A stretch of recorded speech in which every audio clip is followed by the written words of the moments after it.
So I've been playing this game for like, I don't know, almost 10 years, like 10, 11 years. It's been a long time. And to say that like EAFC has a massive impact on my life is an understatement because it basically shaped my childhood. Like it was one of the most earliest things that I was exposed to. The systems, the gameplay, the mechanics, wanting to get better, playing with friends, the pack pulls, basically introduced to gambling pretty early on in your life. Um, but outside of the fact that like obviously the game itself has a lot of negatives, I think there's a lot of things that I actually learned from this game. And over my career, over my lifetime, it actually ended up translating pretty well. Like man, this is so loud. I can't even hear myself talking. I'm just gonna wait this part out, man. Any day now. I don't know why the sound changes like from loud to like not loud in game. And this moron's not skipping, bro. Oh my god. Alright, he skipped. Yeah, so back what I was saying was like it basically taught me a lot of things that later went and used in life. One of the things is obviously like having ambition, right? Like wanting to rank higher, wanting to get the best players, despite like literally couldn't for the earliest part of this game, which honestly I haven't improved much in the game, but like as you can see, I can see it right away. But it basically taught me that like you have to grind it out. You have to constantly get better. By the way, this guy's a sweat. God damn, bro. How come I always come up against sweat every time I'm recording? When I don't record, I don't come up against as sweaty people. And it basically like as soon as my first Ultimate Team, which was around I would say FIFA 16, because FIFA 16 is where I started like earning a little bit of money from working, and then I was able to buy FIFA 16, and then obviously like you can't play Ultimate Team online, and that's when I started learning like coin management, which is effectively money management. Like you're almost like a financial advisor at that point, managing your coins, understanding the market, understanding supply and demand. And I was pretty big on earning coins through like flipping cards. The reason was because I couldn't buy FIFA points back then. Like when you're put through limitations or constraints, that's really when you do your best work, and that's really when you grow the most. And like I didn't have access to a credit card. Like I couldn't just create a credit card FC back then because I just didn't have access to capital like that. So then I got creative in the ways I would earn the coins. I learned the different mechanics, and it kind of taught me like to think outside the box. Like you're no longer limited by your situation. Yes, I don't have a credit card. Who gives a fuck? I have other ways to earn. I had time at that point, right? And there's one or two things. You either have time or you have money. And if you have neither, then you're doing something wrong, and you need to like figure out what that what that path looks like for you. But for me, I was a university student because this was my first year university basically, and I had a lot of time and I didn't have a lot of money, so I could basically grind out some of the content, grind out squad battles, grind out div rivals, and I wouldn't be making a crazy amount of coins. Like regardless of I'm not gonna like pull it like 12, 50 million coins. But like they started releasing SBCs, and I started keeping track of like what's a good and bad SBC and whatnot. And over time, I just learned that the game FIFA has always been a long game. You might not play with the best team right up front unless you're a freaking whale like me now, but that was not true back then. And patience and like constantly grinding and setting up systems and setting up frameworks that you're constantly repeating. Like every week I would come and play rivals, right? So every single week I basically could make at least one upgrade to my account. And that stacked up because FIFA would last about like at least 30 weeks before the next one. Probably more than 30, but like I think FIFA kind of dies out in October. So basically you had 30 different opportunities or 30 different weeks to basically upgrade your team and hopefully get someone better. Or maybe you don't even need to upgrade. Maybe at some point your team's already good and now you just get, flat out just get better at the game. And over time, the other thing is like things kept on getting cheaper. I know that's not really cognizant of real life because real life things keep getting expensive. It's the exact opposite.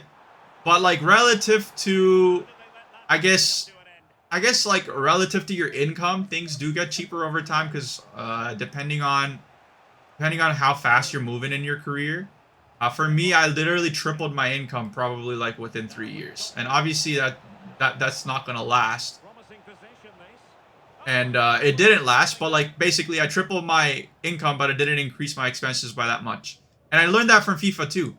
Obviously, sometimes you'll luck out, right? Sometimes you'll luck out, and you'll pack somebody good who's worth like 300-400k, and you're gonna be tempted to immediately spend that coin. But like what I ended up doing was I actually ended up saving those coins because sometimes they'll release like special SBCs, sometimes they'll release like special cards. For Footmas, they used to do that a lot. And every once in a while, you would get a really big upgrade. By the way, I equalized. Even though this guy's a sweat, I equalized.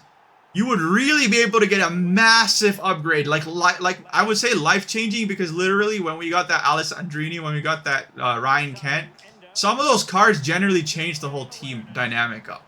Like, it just made the game so much easier. When I first packed Team of the Season Mbappe, and I wasn't even a pay-to-win player back then, literally it was a game changer, right? Like, Team of the Season Mbappe is just that good, and it was a game changer. But like, that was pure luck. But the thing is, luck is essentially how much inputs you put into it and how often you get something out of it. Now, if you do the math, if you do basic math here, if you put in more inputs, then by the law of math, you will get more output. So you can essentially create your luck by increasing the amount of inputs you make. Because the more inputs you're making, the more outputs you're making. So eventually, if you keep going at it, eventually you are going to get the player you want. You are going to be able to play with the player you want. And like, it doesn't matter whether this is now or later in the future. I really want to play with Mbappe. He's about 2.6 million. Literally last week, he was about 4 million. So you already like halved in price. And I have 800,000 coins. Well, I had about 600,000 coins when he was 4 million. And that's about what? 600,000 divided by 4 million? We're basically like 15% of the way there. Barely. 15%. 1/10. Not even. Well, actually, no, more than 1/10, but like 1/20th, right? Sorry, I keep messing it up. 1/7.5. Now he is 2.5 million and we have 800k. So we basically have a third of his value. So we basically doubled our progress. And all that really changed was I just waited an extra week and I saved my coins.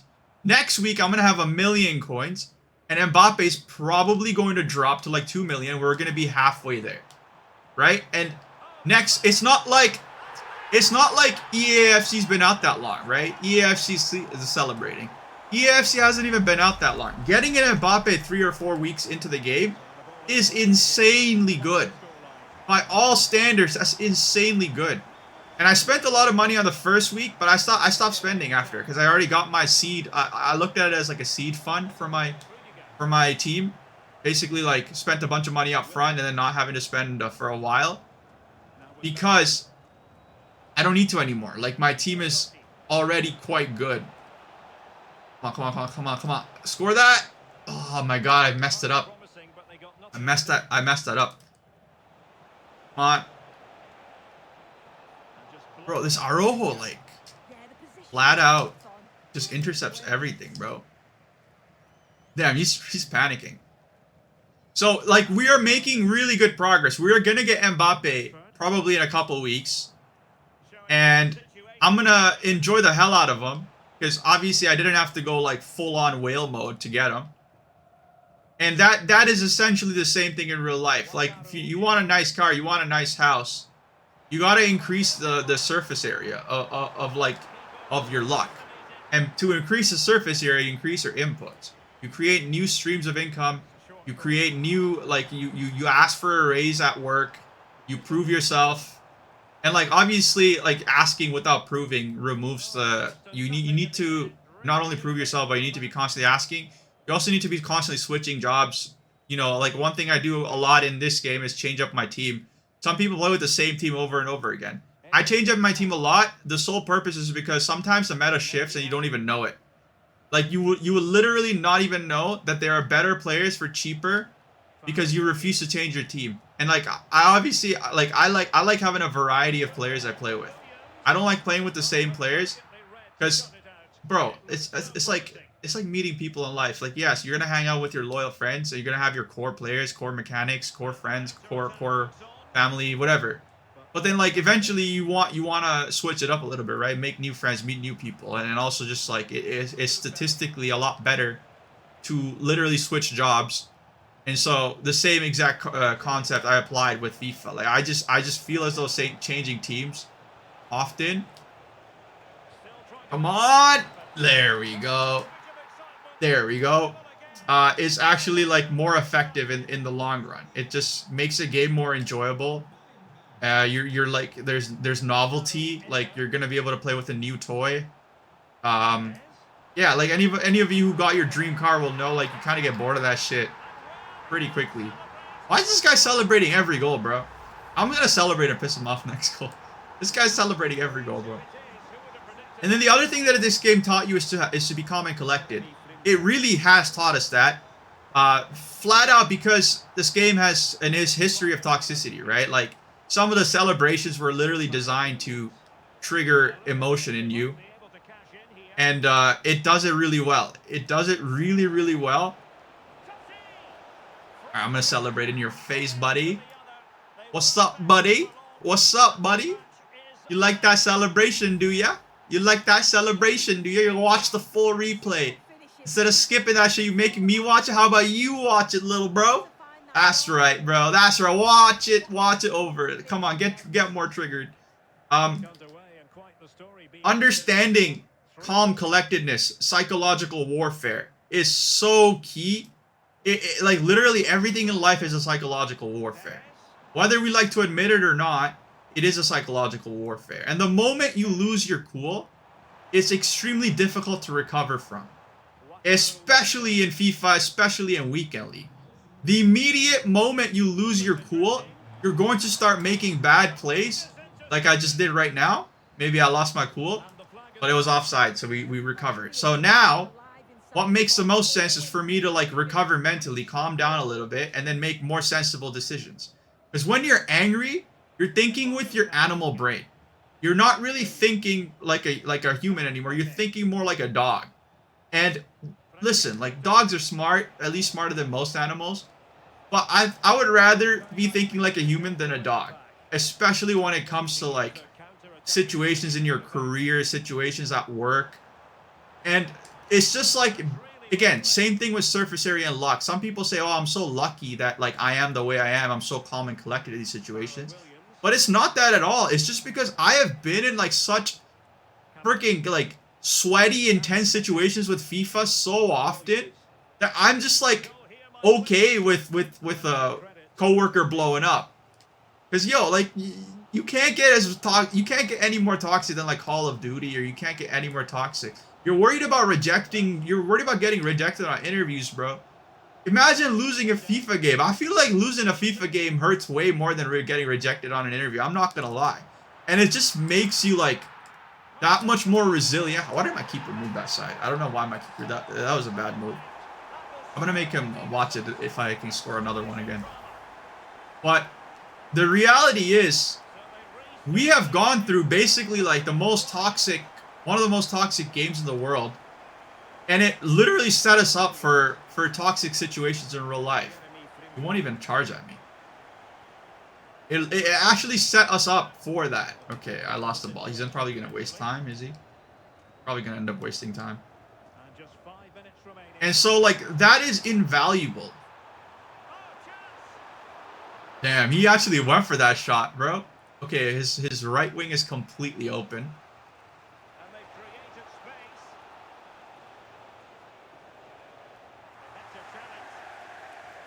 Sorry, I'm going quiet because I'm literally trying to get a goal in, but I don't think I will. This is gonna end in a loss.